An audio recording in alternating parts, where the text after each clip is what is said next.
they're now forging this covenant. So a few days later, it was told the children of Israel that, hey, look here, you realize what you all did, right? These Gibeonites guys are really the Canaanites. And so Joshua came back and said, why did you lie to us? And he wanted to kill them. But the elders of Israel says, no, no, no, bro, you can't do that because you forged a covenant. Now, this is interesting because God is honoring this, even though he told them not to hook up with these fellas.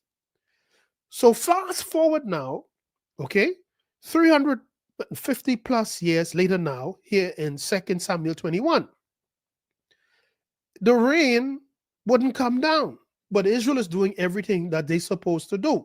So I hope you're seeing these things. Now, while you may not see the spiritual implications like it isn't in front of you like this mic, trust me, they're there based on the rules you would have adhered to or rejected. So God said to David when he inquired, God, why is this happening? He said, Saul and his bloodthirsty house had killed some of the Gibeonites. And as a result of that, remember now, God originally told them to kill them. But in this case, there was an exception because Israel made a covenant with them, even though this was 400 years before David. So this is the part, this is the revelation I wanted to come to. That's why I gave all that history and I gave all the foundation early in my teaching. Watch what happens next. Let me read it again. 2 Samuel 21 verse 1. Then there was a famine in the days of David, 3 years, year after year, and David inquired of the Lord, and the Lord answered, it is for Saul and for his bloody house, because he slew the Gibeonites. So Kevin, what's the revelation? Well, simple. The revelation was, why didn't David pray and say, okay, God, I got it now. Now that we know that what Saul did, we pray and ask you to forgive what he did, and now let this rain come down. No. I'm sure they were doing the atonements and repenting for sins as usual.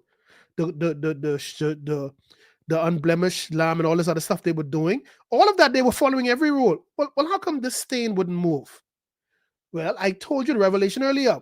While you would have repented before God, while you would have said, God, forgive me, the formula isn't completed. The next part of it, you now need to go to man or whoever the person is and fix that. Listen to verse 2. And the king called the Gibeonites. Hold on. You mean the king called the Lord? No. The king called the Gibeonites. No, you mean the king went and prayed to God and repented first. No. The first protocol here was in prayer. The first protocol here was in fasting and speaking in tongues. The first protocol was leaving your gift at the altar and going to address the matter with that human being over there. I'm trying to help you. I'm trying to help you. I'm trying to help you tonight. I hope you listening tonight, because some of you need to be picking up phones right now and making calls to apologize. Some of you need to be going to these people and confronting them and saying, listen, I was wrong. I see what held me back. I see why I didn't get the promotion. I see why my marriage failed. I see why I can't get ahead. Because nobody never showed me this. I thought once I cleared with God, that was it. No. No. You've sinned before God and man. God forgave you. This is the beauty of it. He forgave you. That's just it. He forgave you. But the penalty for what you do will not be uplifted from you until you do part 2 to the formula. Fix it with that dude.